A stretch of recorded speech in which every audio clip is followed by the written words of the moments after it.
भव्य कावड यात्रा काढली जात आहे। ठाण्यात देखील एक उत्साहाचं वातावरण पाहायला मिळते, भगवमय वातावरण झाले। आज आमच्या रामसेनेतर्फे दरवर्षीप्रमाणे सर्वात मोठी कावड यात्रा ज्याला म्हणता येईल अशी कावड यात्रा आज या ठिकाणी सुरू झालेली आहे।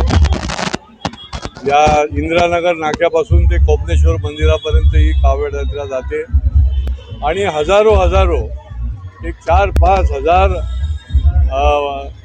शिवभक्त आणि आमच्या महिला भगिनी या कावड यात्रेमध्ये सहभागी होतात।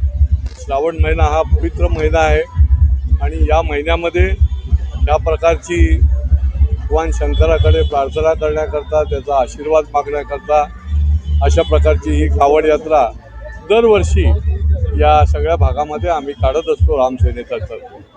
सर, पाहायला गेलं तर आता कुंभमेळा पण येत आहे नाशिकचा, त्यातच आता भाजपचे गिरीश महाजन असतील या सरकारवर भ्रष्टाचाराचे आरोप केले जातात। एकंदरीत आता कुंभमेळा संदर्भात देखील आता येणाऱ्या काळात देखील वाद होईल। कुंभमेळा देखील मोठ्यात मोठा होईल।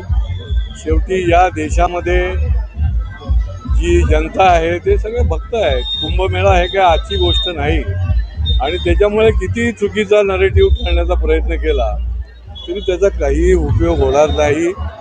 खरे रामभक्त कोण आहेत हे जनतेला माहिती आहे, खरे देशभक्त कोण आहेत हे जनतेला माहिती आहे आणि त्याच्यामुळे त्यांचंच त्याच्यामध्ये उलट नुकसान होऊ शकतं। अशा पद्धतीने निरनिराळे नरेटिव्ह पसरवले तर सर, पाहायला गेलं तर आता काल राहुल गांधी पुण्यात येऊन गेले, जेजेचं एकत्रित पूर्ण संवाद साधला। तर आज देखील महाराष्ट्राचे मुख्यमंत्री देवेंद्र फडणवीस यांनी नागपुरामध्ये संवाद साधला। त्यामुळे स्क्रीनपेक्षा मैदानात उतरावा असं देखील फडणवीस म्हणतात। नाही, मैदानामध्ये तर आम्ही आहेतच पहिल्यापासून। जेवढी म्हणून ही तरुणाई आहे, जेवढे म्हणून हे विद्यार्थी आहे, तरुण आहेत, त्यांच्याकरता जे म्हणून करायचं असेल ते आज नाही 365 दिवस आम्ही करतच असतो। मग ते सण उत्सव असो, रोजगाराच्या संधीच्या संबंधी असो, स्वयंरोजगाराकरता असो किंवा निरनिराळ्या ठिकाणी त्याच्यावर होणाऱ्या अन्यायाचे विषय असो, त्या ठिकाणी सातत्याने आम्ही त्यांच्यासोबतच असतो आणि पुढे देखील आम्ही कटिबद्ध आहोत। सर, लाडक्या बहिणींच्या अनेक लोकांचे अपात्र ठरले, तेच विरोधक या अगोदर म्हणत होते लाडक्या बहिणीची स्कीम घेऊन कुठेतरी जुमला करत आहेत। पाहायला गेलं आता त्याच लाडक्या बहिणीला कुठेतरी फटका बसलेला आहे। ते तर कोर्टात गेले होते विरोधक, आता त्यांना लाडक्या बहिणींना व्यवस्थित दिलं गेलं पाहिजे म्हणून आठवत आहे। केवढा विरोध हो की हे होणार नाही, हे निवडणुकीचा पूर्ती आहे। अहो, निवडणूक कधीच संपली तरी देखील चालू आहे। 80 कोटी लोकांना धान्य योजना जी आहे मोफत धान्य ती पण चालू आहे। त्याच्यामुळे लोकांना योग्य पद्धतीने नियोजनबद्ध हे काम चालू आहे। आता लाडक्या बहिणींच्या विषयामध्ये जे शासनाच्या ज्या अटी शर्ती आहेत ते तपासणी चालू आहे। तर हे उगा कशाला गाळा काढतात? तुमचा तर विरोध होता, तुमची काही लोक कोर्टामध्ये पण गेले होते की ही योजनाच येऊ नये म्हणून। म्हणजे ही सगळी महिला विरोधी, नारी शक्ती विरोधी आहेत आणि ते आता उगाच्या उगा टीका करतात। सर, भुवनेश्वरमध्ये जी घटना घडलेली आहे, 5-6 जण जखमी, 2 ते 3 जणांचा मृत्यू झालेला आहे। गणपती पडल्यामुळे उंच मूर्त्या आहेत, खड्ड्यांमुळे झालेला अपघात आहे असं म्हणतात, त्याची तपासणी देखील चालू आहे असं बघतात।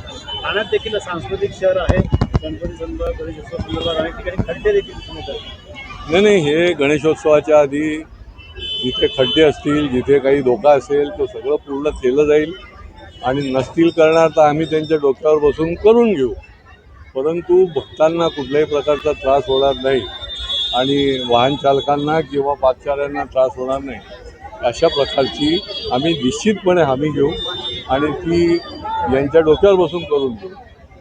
सर, एकंदरीत बघितलं तर राज्यामध्ये मोठ्या प्रमाणात कावड यात्रेचं जे आहे ते आयोजन केलं जात आहे, कशा पद्धतीने शुभेच्छा द्या त्या भाविकांना? या कावड यात्रेच्या निमित्ताने हजारो भक्त जे आहेत ते या ठिकाणी सहभागी होतात। आज देखील या रामसेनेच्या आमच्या संघटनेच्या माध्यमातून ही कावड यात्रा दरवर्षीप्रमाणे निघाली आहे आणि शेवटी शिवभक्ती आहे, या भक्तीतूनच शक्ती मिळते आणि त्याच्यामुळे हजारो लोक याच्यामध्ये सहभागी होतात। त्या सगळ्यांना मी श्रावण मासारंभाच्या निमित्ताने आणि कावड यात्रेच्या निमित्ताने शुभेच्छा देतो।